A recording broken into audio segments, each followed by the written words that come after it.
j'ai vraiment fait la technique de belle en haut et moche en bas.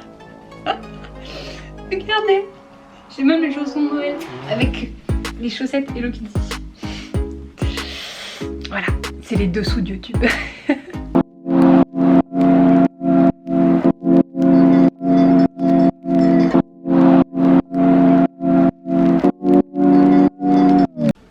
Je vais pas y arriver.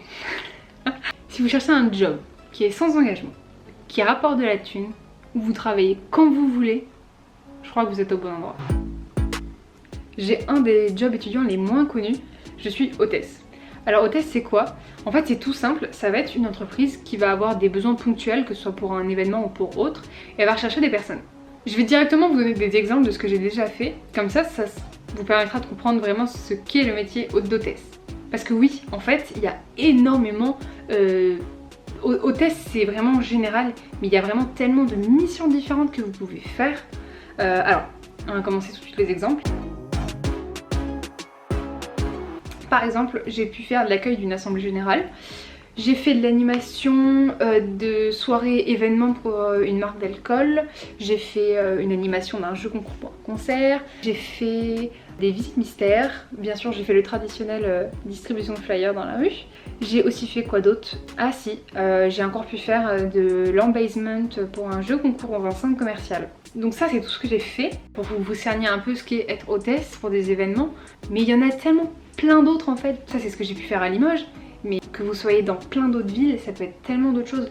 Il peut y avoir par exemple de l'accueil pour les événements sportifs. Je pense également à Roland Garros, à la Coupe de France ou même des petits matchs, enfin des petits matchs, je me comprends, genre des petits matchs gros quoi. J'ai même vu une annonce une fois passée pour être mascotte, enfin il y a vraiment tout.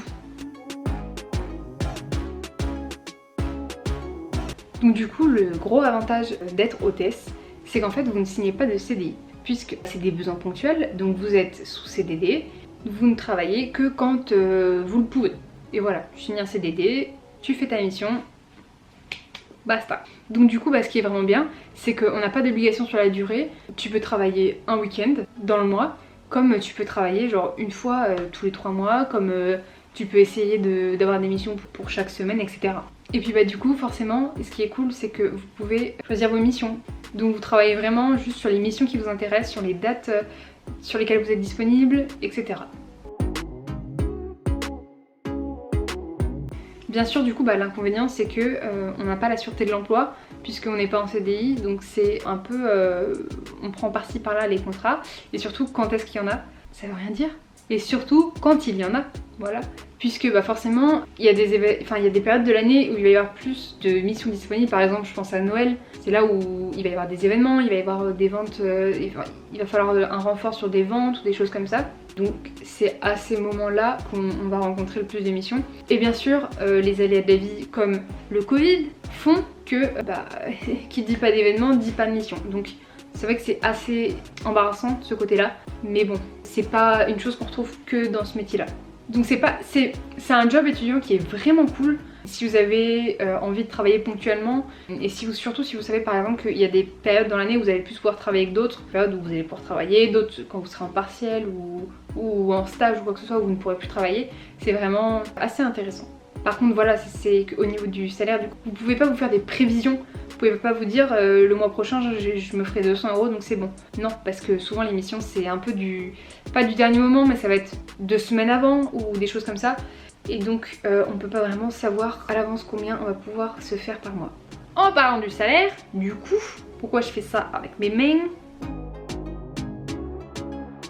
Au niveau du salaire, parce que forcément la question se pose, on est payé au SMIC. Voilà, il n'y a rien d'exceptionnel, on est payé au SMIC seulement. Donc forcément après il y a les primes de fin de contrat qui sont de 10% il me semble, si mes souvenirs sont bons. Plus vous avez des primes si vous travaillez de nuit. Enfin pas des primes, je sais plus. Ça dépend en fait, je crois que ça dépend.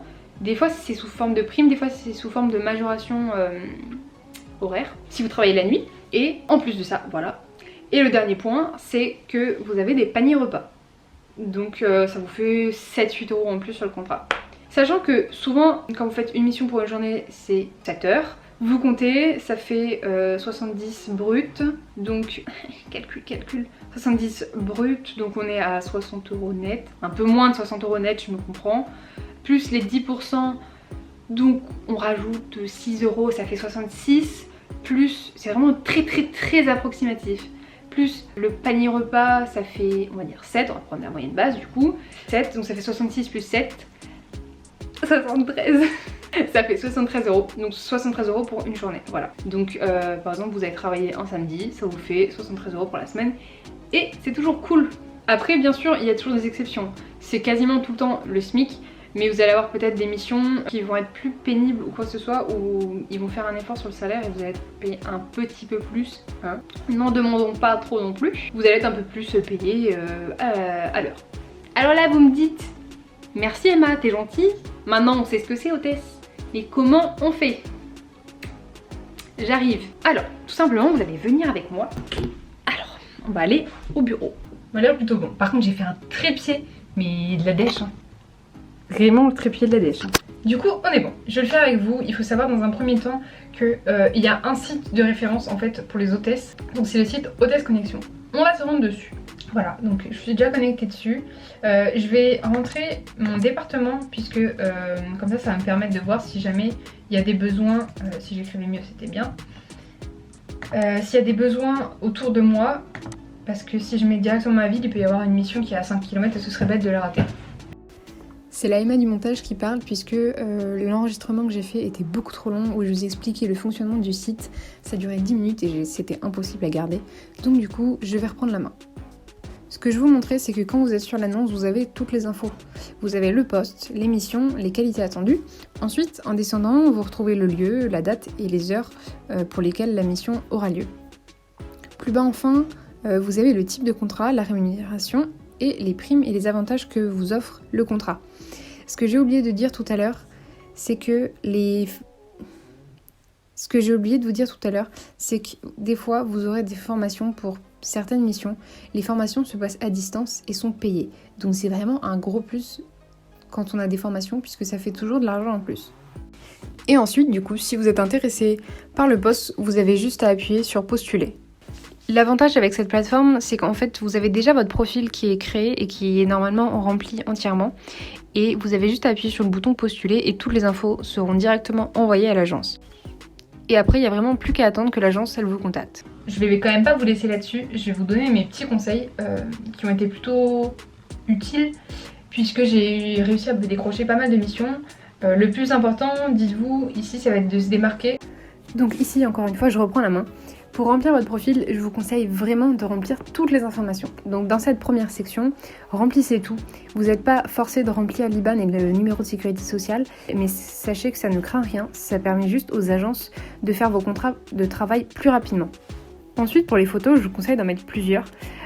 Attention, toutes les photos que vous mettez, essayez de vous mettre une photo qui a une très bonne luminosité, où vous êtes plutôt souriante, surtout où vous êtes seule, sans filtre et sans piercing, parce qu'ils apprécient pas forcément les piercings et dans tous les cas, ils vous demanderont pour l'émission de les retirer, donc ça sert à rien de les mettre sur les photos.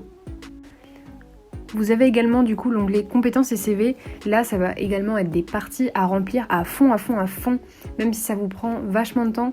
Ça va être des parties qui vont permettre aux recruteurs, donc du coup aux agences, de voir ce que vous avez déjà pu faire, de voir un peu cerner votre profil, etc., vos études, et j'en passe. Plus ça sera complet, plus ça fera pro, on va dire, et ça montrera que vous cherchez vraiment un boulot et que vous n'êtes pas juste inscrit sur la plateforme comme ça. Essayez si vous pouvez de mettre assez souvent ces informations à jour. Donc c'est-à-dire que, imaginons que vous décrochiez une mission, essayez du coup de changer votre profil après et de rajouter la mission dans le profil pour toujours garder à jour et montrer aux agences que vous effectuez des missions et que vous avez acquéri une certaine expérience. Mais après, pas de panique, si vous n'avez jamais fait une mission d'hôtesse, on commence tous quelque part. Ensuite, dans l'onglet préférences, vous avez les disponibilités que vous pouvez mettre à jour, mais alors franchement, c'est énormément de boulot pour rien. Je les ai jamais mises à jour et pourtant j'ai plusieurs agences qui m'ont envoyé des SMS en me disant qu'ils avaient vu mon profil sur le site et qui m'avaient contacté directement sans que j'ai mis aucune disponibilité. C'est pas vraiment utiliser des agences. Voilà, donc je crois que je vous ai tout dit. Pour les sites, vous pouvez également vérifier sur Indeed et Jobble. puisque les agences mettent également des fois les annonces directement sur Indeed et Jobble. Vous pouvez surveiller, mais globalement c'est plutôt sur Hôtesse Connexion vous trouverez des missions. Voilà, donc je crois que maintenant j'ai assez blablaté, je pense que je vous ai dit assez d'informations et que j'ai essayé de balayer un peu toutes les infos qui pourraient vous intéresser sur le métier d'hôtesse. Mais toutefois, si vous avez toujours des questions, mettez-les en commentaire, j'y répondrai avec plaisir. J'espère vous avoir appris quelques petites choses quand même. Et surtout, n'hésitez pas à revenir mettre un petit commentaire si jamais vous décrochez une mission d'hôtesse. Ça me ferait trop plaisir de savoir que j'ai contribué à gagner des sous. Ah si, je voulais juste rajouter un petit truc, à savoir qu'une fois que vous êtes dans la boucle des agences, une fois qu'elles vous ont recruté, souvent elles vous envoient directement en interne les offres de missions par mail, et donc du coup dites-vous que peut-être qu'au début ce sera difficile de trouver des missions, mais qu'une fois que vous serez dans la boucle, ça sera beaucoup plus facile. Voilà, et maintenant je vous fais plein de bisous.